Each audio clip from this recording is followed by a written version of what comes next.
Hey guys, welcome back to the Darth Kilhoun channel. This is your host, Darth Kilhoun, as we explore part 4 and the final part of the Horus Heresy novel, False Gods. And despite being the shortest part, I'd have to say that this is the most jam-packed, full of important events throughout the entire novel. I thought part 2 was long, but part 4... I was just always like stopping and restarting and rereading just because all these important events were happening. I was so excited just to see everything. But it first starts off with Mercedes Alton, one of the Rembrandters, talking to Gabriel Loken in the sparring hall, just like in the first part of the novel, kind of like a poetry and rhymes moment. But this time he was, instead of just painting his armor and fixing it, he was lamenting over the war that has been waging for the past 9 months, where the Sons of Horus have been at war with this one nation called this one planet called the Orician Technocracy, and how he fought battles with Torgadon. It was very brutal and bitter and a very tough, grueling fight. And he laments about his legion and how they're siding with how they called on the World Eaters to support them, and the sheer brutality. He doesn't understand this war anymore. And that's because there's a sense of dread about the Legion that has come on in part 4, because this nation that they're fighting, their soldiers, called the Brotherhood, they wear power armor and they look roughly the same as Astartes, and that's because of an STC coming out with patented designs that are similar to the Astartes. So the Sons of Horus always have like this reprieval to fighting them, and they kind of regret it too, because they see that this great civilization that they're in a bogged down war with them, and it's like killing brothers, like killing their own brothers. It's very interesting how they're complaining about this. These are hardened warriors over hundreds of battles, but that's because they were fighting enemies that were completely different, or just, it wasn't like fighting themselves. But now they're fighting a planet that's like itself, the Aretians. And it just, with every bullet fired, he also describes how it's grinding their soul away. I thought that was very interesting, how their spirits are just being destroyed by this war. And the Astartes, he goes back and they're talking between him and the Rembrandter. Rembrandter was like, he got onto the diplomatic visit like, oh, the diplomat tried to assassinate Horus and that's why we're at war with these people, and Loken just completely denies this because he was there. He greeted the ambassador on the hangar bay, and Horus, the Sons of Horus Legion, and several of the officers in the Mournival and all these, they were gathered up on the hangar and they started talking. Horus kind of lamented, asking and kind of inquiring about them. He said that, oh yes, we're the Sons of Horus Legion of the Imperium. The Orician greeted them. They began talking, and the tech adept of the Mechanicus inquires about, well, how do your troops have similar war gear to the Astartes? And the ambassador was kind of taken aback. He was like, well, we have a STC that pumps out this standard armor for them. And the tech adept was like, he was very interested, and once Horus knew that, he blew the head off of the ambassador after he tries to dip his kind of cane spear thing to show Horus, because it was created by the STC, and Horus used that as a casus belli, that he was about to be assassinated because it had some sort of weapon on it, using that as they tried to assassinate the War Master moment. But the Sons of Horus, their weapons were loaded, and the Aretians, who came in good faith, their Brotherhood warriors that escorted the diplomat, their guns were unloaded. And it was a complete slaughter, as Loken said. It was a senseless bloodbath, and they couldn't control himself, and it was just a bloody confrontation. And scarred by this, he didn't want this lust for war, and he wonders what took Horus over. Like, why did Horus lust for this war? And he points out that it must have been something on Davin. And then he points also to the Interrex War, which was in the last book, how the fight with the technocracy is similar to that. And this comes up as the book shifts over to Torgadon's point of view, which for the most part you mostly just see it through Loken's point of view. But now you see it through Torgadon because this is a very important moment. And he compares fighting the technocracy as fighting another Astartes Legion, same as Loken, taken aback by and he compares it to, it's like fighting a civil war between Astartes Legion and Astartes Legion. He almost can't believe that thought would come to his head. It's unperceivable. And it saddens him, like when they battle the Interrex in the last book too. So both Torgadon and Loken are kind of similarly on the same page with all this. And Torgadon is being escorted to the Warrior Lodge, which is like this clique and kind of like exclusive exclusive club of Astartes that are in this kind of like cult. It's kind of like the Freemasons, I describe it. But he hasn't been there in a long time. He's purposely avoided it. But he's going there just to see what's happening. And he notices a lot of new faces, that the Warrior Lodge has expanded to a lot more Astartes. And they all gathered in a ritualistic manner, wearing cloaks and tunics, holding candles about them. And Torgadon notices Erebus and Abaddon at the center of the lodge, all the other Astartes gathered around them.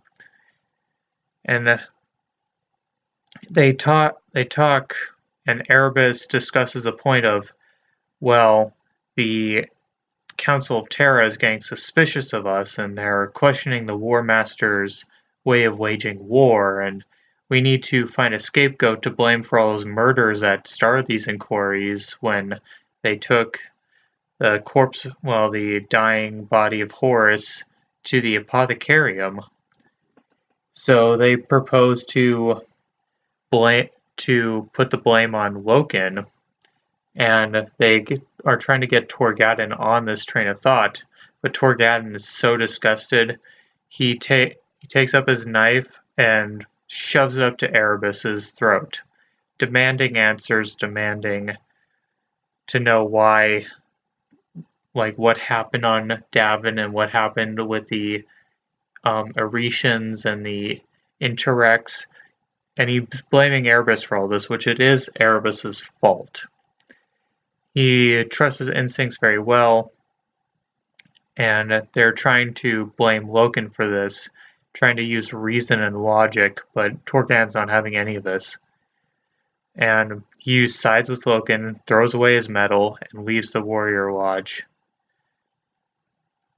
And then after that, it switches to Vivar, the Rembrandtser documenting Horus.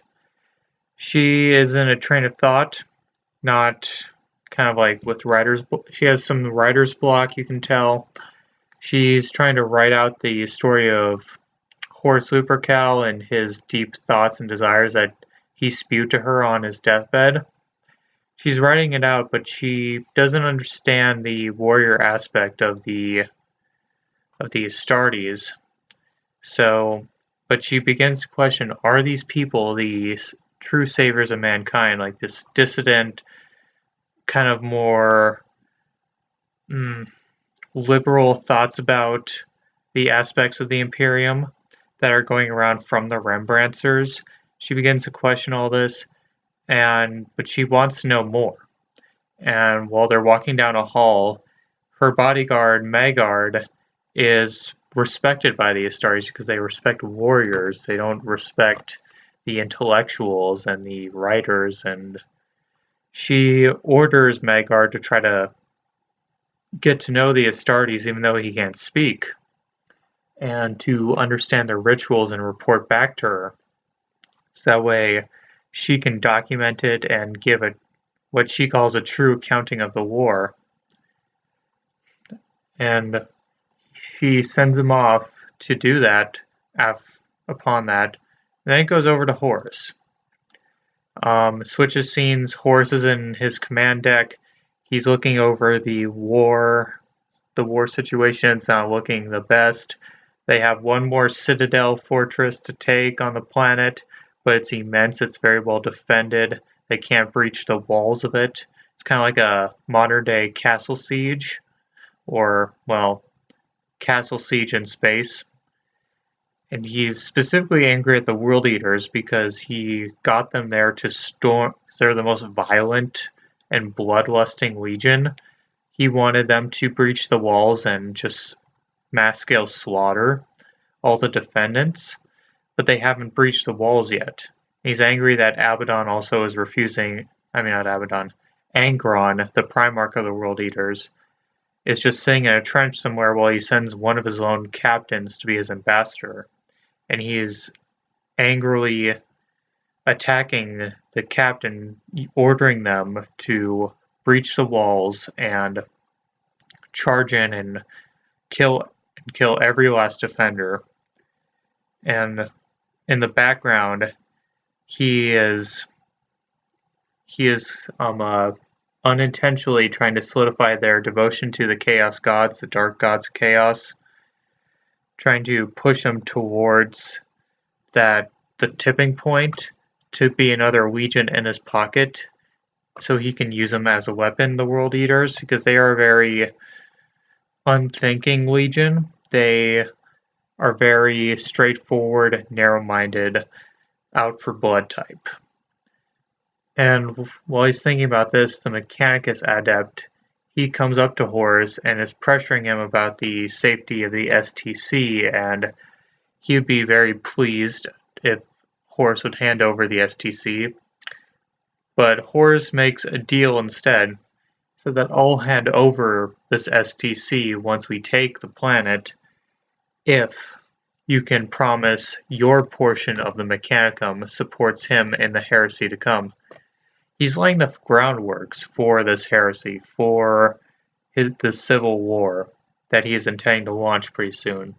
He's trying to get as many allies as possible, talking to each of them individually, and gaining these alliances against the Emperor where he can from within the nation before he strikes. And then the Emperor's Children flagship comes out of orbit, they transmit out of the warp into space before the Sons of Horus fleet, and Horus is called up to the command deck because Fulgrim is playing a trick on him. He puts his fleet into attack formation. He doesn't know if they're being attacked. And when they prepare all weapons, but when they fly their ships by, Fulgrim sends a message saying that he kind of took him by surprise, and it was like a little trick of him. Fulgrim's kind of like it's not really the Joker of all of them, but he likes to have a little fun. He is a fun-loving Primarch and very much out for perfection. In fact, like his fleet formation is described as perfect as possible, which kind of encapsulates the Legion in general.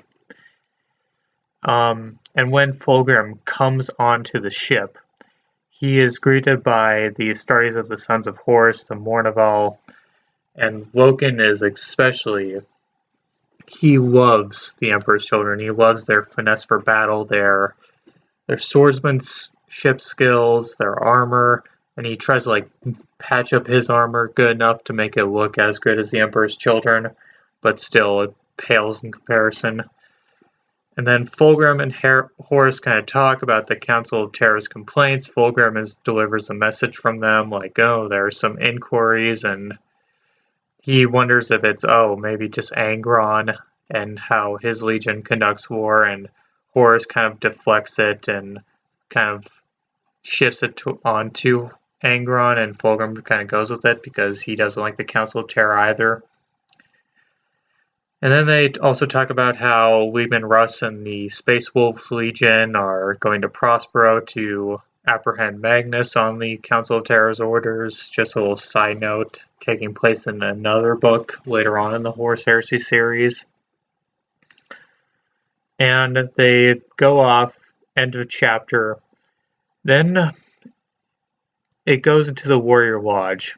Erebus has called another meeting to discuss what needs to be done. But then Horus comes in, infiltrates the lodge immediately as soon as the conference kind of starts, and he proposes to the members of the Warrior Lodge that he is going to enact a rebellion, and he wants to use them to subvert all the legions and turn them against the Emperor. And he notes the specific legions like the Ultramarines, Imperial Fists, and Dark Angels, how they would be far too loyal, so they're not even worth the time. But put these warrior lodges into other Astartes legions to get them kind of like this dissident thought and these ritualistic aspects to make them more open to the dark gods, kind of like how his legion has become. And then it switches over to Loken. After all that Horus proposed, Horus just laying the seeds of rebellion, while then the others will enact it, and then the war against the Oretian technocracy is going on.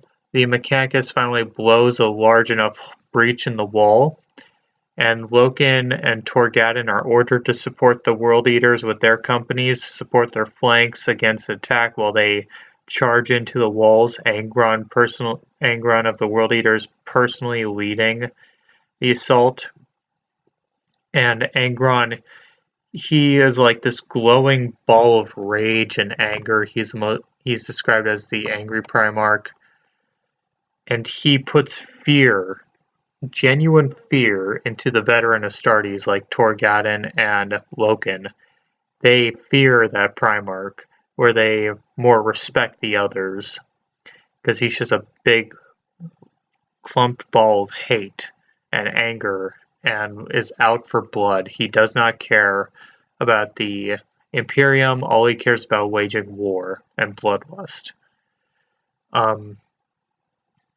And they go into the battle, guns blazing. They're supporting the flanks of the World Eaters, while the World Eaters just carve a path of destruction in their wake, killing everything in their path until a seismic charge blows open another portion of the wall. But the debris falls on the charging World Eaters, while Loken and Torgadon are narrowly missed by the debris. And most of the World Eaters a lot of them are crushed. Well, most of the assaulting World Eaters, most of the Legion is fine still. But they also thought Angron to be dead, because he was crushed by metric tons of just hardened stone and concrete. So they continue the battle, but then the technocracy, the Etruscans, they halt the attack, all gunfire stops, and the officers walk out, they surrender. And Loken and Torgadon thought that this would be an honorable moment, even though they are a vanquished enemy and they didn't want to wage war. They hated this relentless assault, all these deaths, and all the destruction in their wake. But they act as honorable men, and they escort these surrendering men to Hector Varvarus, the commander of the Imperial forces and the Imperial army, where they negotiate a surrender. But then they begin talking. The Etruscan commander, he voices his complaints about how he's very dishonored that he has to do this, that they were defending themselves for freedom and not out of glory, not out of lust for war, not out of because they wanted war, but because they had to. But then he said that, well, nothing matters anymore, and hands over the certificate of surrender to Vector Varvarus before um uh, before Angron bursts out of the rubble, just this glowing red ball of hate, and he just charges the enemy, the surrendered, vanquished brotherhood of the technocracy, and begins carving a path, just cleaving men with his axes. And the men of the technocracy, they decide not to go down without a fight, and they begin firing, and the Asturias begin firing, and it's just a big slaughter between both sides. And Torgadon just wonders, what was the point of this? This was completely worthless.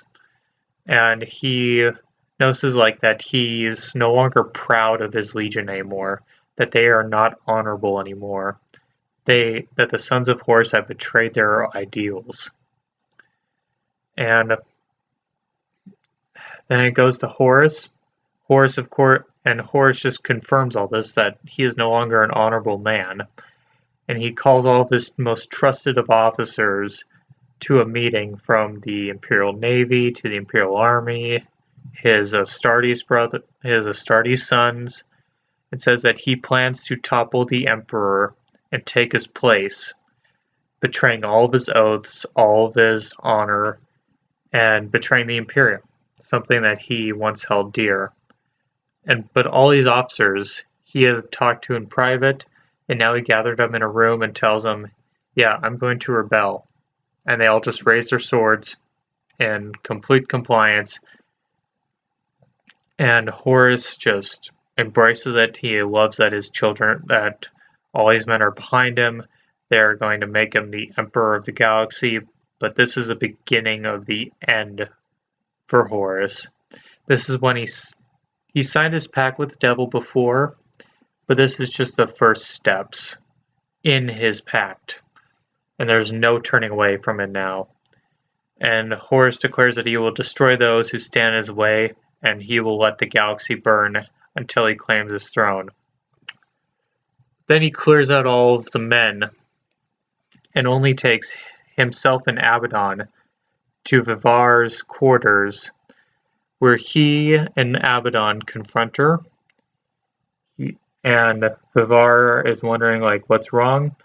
He reads her manuscript first, putting into a false sense of security. He likes it. Abaddon also reads it very quickly. He agrees, but then Abaddon says, too bad no one will be around to read it. Taking Vivar back. She doesn't know what's going on. Horus walks up to her, puts his huge hulking muscle-bound arms on her shoulders, because he's a Primarch. He's standing like 2 humans tall, and she wonders like what she did wrong, and he's like, well, only I can know my thoughts, and everything I told you on my deathbed needs to remain